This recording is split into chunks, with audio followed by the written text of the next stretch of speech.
Hi అండి, స్వాగతం అండి బిఎస్ఎస్ రుచులకి. ఈరోజు నేను అల్లం కారంతో వంకాయ కూర వండుతానండి, చూపిస్తాను. దానికి కావాల్సిన పదార్థాలు: అల్లము, పచ్చిమిరపకాయలు, కరివేపాకు, ఎండుమిరపకాయలు, ఉల్లిపాయ ముక్కలు, పచ్చిమిరపకాయ ముక్కలు, 1 చెంచా పచ్చిశనగపప్పు, 1/2 చెంచా మినపప్పు, 1 అర చెంచా జీలకర్ర, 1/4 చెంచా ఆవాలు. ఇదిగోండి, నేను వంకాయ ముక్కలు తరిగి ఉప్పు పసుపు వేసి పెట్టానండి. పసుపు, పిండి వడియాలు, సాల్ట్ అండి, సాల్ట్. ఇప్పుడు దీన్ని ఎలా వండాలో చూపిస్తాను, వచ్చేయండి. స్టవ్ వెలిగించానండి. దాంట్లో దీనికి కొంచెం నూనె ఎక్కువే పడుతుందండి, ఆయిల్. నేను ఫ్రీడమ్ ఆయిల్ వాడుతున్నానండి, మీరు ఏది కావాలంటే అది వాడుకోవచ్చు. నేను ఫ్రీడమ్ ఆయిలే వాడతానండి, ఇంకేమి వాడను. ఇప్పుడు దీంట్లో తాలింపు వేసుకుందామండి. ఇదిగోండి, పచ్చిశనగపప్పు, ఆవాలు, జీలకర్ర, మినపప్పు వేసానండి. ఇదిగోండి, ఎండుమిరపకాయలు వేస్తున్నానండి. నేను కరివేపాకుని చిన్న చిన్న ముక్కల కింద కట్ చేసి పెట్టానండి. ఇలా ఉండటం వల్ల మనం తినేటప్పుడు కరివేపాకు ఏరుకోక్కర్లేదు, కలిసిపోతుంది. అప్పుడు ఏంటంటే పడేసామనుకోండి, ఏదన్నా సింక్ దగ్గర డ్రైనేజ్కి అడ్డం పడితే పెద్ద ప్రాబ్లం అయిపోతుందండి. ఇలా ఉంటే తినేస్తారు పిల్లలు, పారేరు, ఏరుకోరు, ఏరే అవసరం ఉండదు.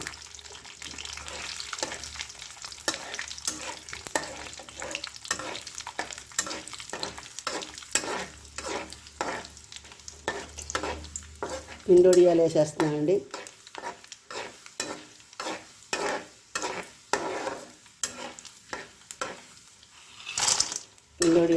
పిండి వడియాలు ఈ కూరకి ఈ వడియాలే రుచి అండి.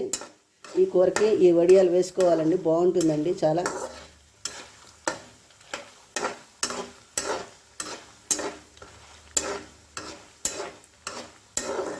నేను డివోషనల్ ఛానల్ కూడా పెట్టానండి, ఆ ఛానల్ కూడా సపోర్ట్ చేయండి, సబ్స్క్రైబ్ చేయండి, షేర్ చేయండి.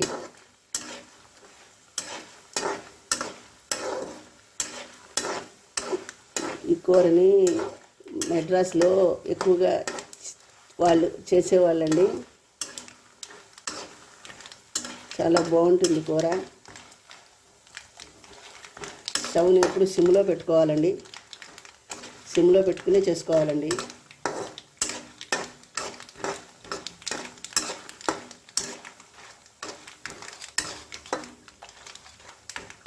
ఇప్పుడు కరివేపాకు వేసేస్తున్నానండి.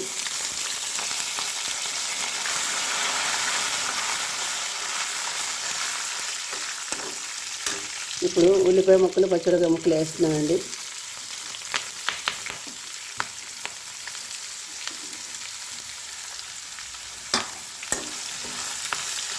ఈ నూనె సరిపోకపోతే ఇంకా కాస్త నూనె తర్వాత వేసుకుందామండి.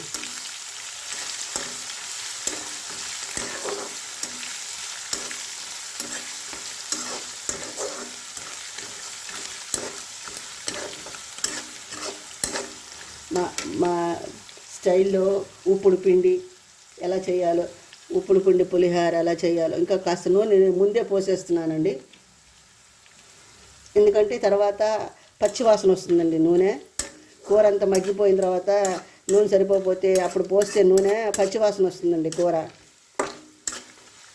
అల్లం పచ్చిమిరపకాయ పెడతాం కదండి, ఈ ఎండలకి మళ్ళీ పాడైపోతుందండి కూర. ఇప్పుడే ముందే నూనె పోసేసుకుంటే ఈ కూరలకి నూనె ఎక్కువే పడుతుందండి. పచ్చివాసన వస్తే బాగోదండి, పాడైపోతుంది కూర. అల్లం పచ్చిమిరపకాయ కూర పాడైపోతుందండి, అందుకే ముందే పోసేసుకుంటే బాగుంటుంది. కాస్త ఉప్పు వేసేస్తున్నానండి, సారీ ఉప్పు కాదు, పసుపు వేస్తున్నానండి.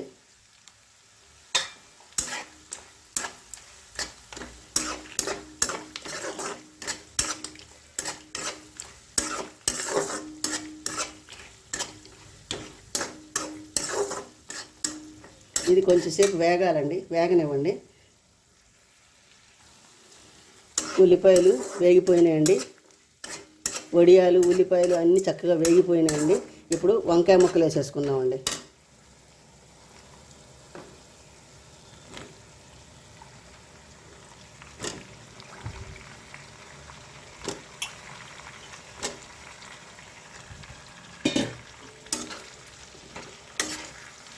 ఈ వంకాయ ముక్కలు బాగా వేగాలండి చక్కగా.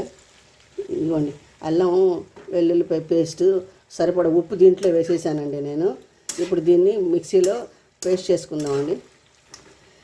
మేమైతే ఎక్కువ అన్ని రోట్లోనే చేస్తామండి, కానీ ఇక్కడ బయట ఎండలు చాలా ఎండగా ఉందండి, అసలు కూర్చోలేకపోతున్నాం బయట.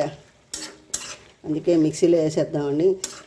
రోట్లో చేసిన రుచి రాదు, అయినా సరే నేను రోట్లోనే చేయలేనండి, అందుకని మిక్సీలో వేస్తానండి. ఈ ముక్కల్ని కాసేపు మూత పెట్టి ఉంచుదామండి. ఇప్పుడు మూత తీసి ఒకసారి చూద్దామండి ఎలా ఉందో కూర.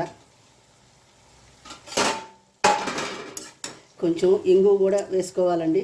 ఇంగు లేనిదే అసలు మాకు కూర తినలేమండి. మేము ఇంగు బాగా అలవాటు మాకు. ఇంగు వేసుకుంటున్నానండి. ఇందాక వేయటం తిరగమాతలో వేయటం మర్చిపోయానండి, ఇప్పుడు వేస్తున్నానండి.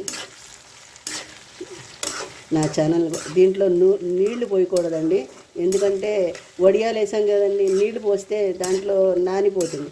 అదే చింతపండు పులుసు వేసుకున్నప్పుడు వేస్తే నీళ్లు పోసినా చింతపండు పులుసు పీల్చుకునే వడియాలు బాగుంటాయండి, ఆ టేస్ట్ వేరుగా ఉంటుంది. నేను అది కూడా చేసి చూపిస్తానండి మీకు. నేను ఇప్పుడు వడియాలు ఈ కూరకి మటుకు వడియాలు నీళ్ళల్లో నానిపోతే బాగోదండి. దీనికి ఈ కూరకి నూనె ఉండాలండి. ఇంకో 5 నిమిషాలు మగ్గాలండి కాయలు, ఇంకో 5 నిమిషాలు మగ్గాలి. ఇంకో 5 నిమిషాలు అయ్యాక నేను మీకు చూపిస్తానండి. ఇదిగోండి పేస్ట్ తీసుకొచ్చానండి, మిక్సీలో వేసి తీసుకొచ్చానండి ఈ పేస్టు. ఇది మేము కందాబంద అంటామండి, కచ్చా పచ్చా. మా ఫ్రెండ్ అయితే కందాబంద అంటే నవ్వుతుందండి. ఇది కచ్చా పచ్చగా రోట్లో దంచితే బాగుంటుందండి, కానీ మిక్సీలో వేసాను నేను. ఇది కొంచెం పేస్ట్లా ఉందండి, ఇది వేసుకోవాలి కూరలో. నేను మీకు చూపిస్తాను. ఇంకా 5 నిమిషాలు కూర ఉడకాలండి, నేను చూపిస్తాను మీకు. 5 మినిట్స్ అయిపోయిందండి, చూద్దామండి ఒకసారి. ఈ కాయలు మార్కెట్లో కొన్న కాయలు కాదండి, మా వాచ్మెన్ వాళ్ళ దొడ్లో చెట్లుంటే పట్టుకొచ్చిన కాయలండి, వంకాయలు. ఆర్గానిక్, ప్యూర్ ఆర్గానిక్ అండి ఇవి.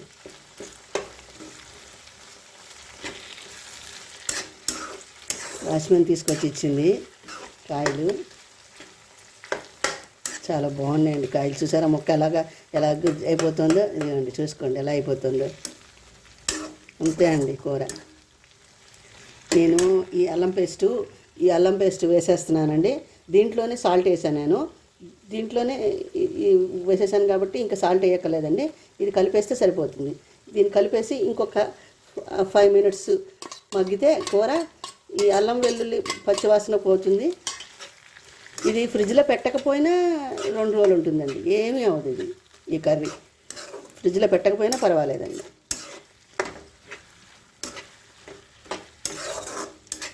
ఏమి మనం నీటి చుక్క అసలు తగలనివ్వలేదు కదండి నీటి చుక్కని అసలు. ఇంకా ఇది ఫ్రిడ్జ్లో పెట్టకపోయినా ఈ కూర ఇలాగే ఉంటుందండి. అస్సలు గుమ్మగుమ్మలాడిపోతుంది వాసన. మీకు వాసన తెలియదు కదండి మీకు ఫోన్లో. చాలా బాగుంటుందండి కూర. ఒకసారి ట్రై చేయండి, మీరు కూడా ట్రై చేసి నా ఛానల్ కూడా సపోర్ట్ చేసి సబ్స్క్రైబ్ చేయండి. నా డివోషనల్ ఛానల్ కూడా ఉందండి, దాన్ని కూడా మీరు లైక్ చేసి సపోర్ట్ చేయండి. ఇంకా మరిన్ని మంచి మంచి వీడియోస్ పెట్టి మిమ్మల్ని అందరినీ నేను హ్యాపీగా నా ఛానల్ కోసం వెయిట్ చేసేలాగా చేస్తానండి. ఈ ఛానల్లో ఈరోజు ఏమొస్తుంది, ఈ సండే ఏమొస్తుంది అని మీరు వెయిట్ చేసేలాగా నేను మంచి మంచి వీడియోస్ పెడతానండి.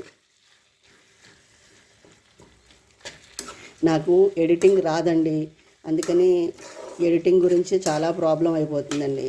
అందుకని కొంచెం ఏదైనా పొరపాటు ఉంటే బై మిస్టేక్ ఏదైనా పొరపాటు వస్తే ఏమనుకోకుండా అడ్జస్ట్ అయ్యి నా ఛానల్ కూడా సపోర్ట్ చేస్తారని, సబ్స్క్రైబ్ చేస్తారని.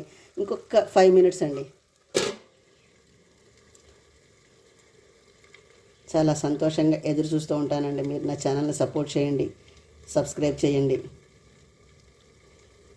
మీ అందరి గురించి నేను బాబాతో ప్రార్థిస్తానండి. బాబాని మీరందరూ ఆరోగ్య ఐశ్వర్యాలతో ఎప్పుడూ సంతోషంగా ఉండాలని, నా ఛానల్ని సపోర్ట్ చేయాలని నేను బాబాని ప్రార్థిస్తానండి.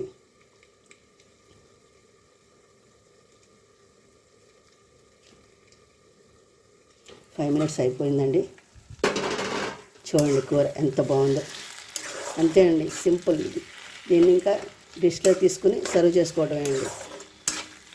మేము ప్లాస్టిక్ డిష్లు అలాంటివి వాడమండి.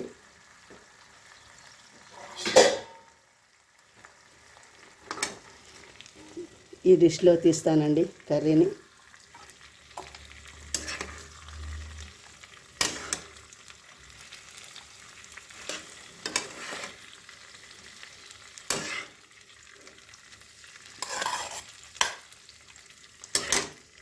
ఇదిగోండి కర్రీ, చూసారా ఎంత బాగుందో.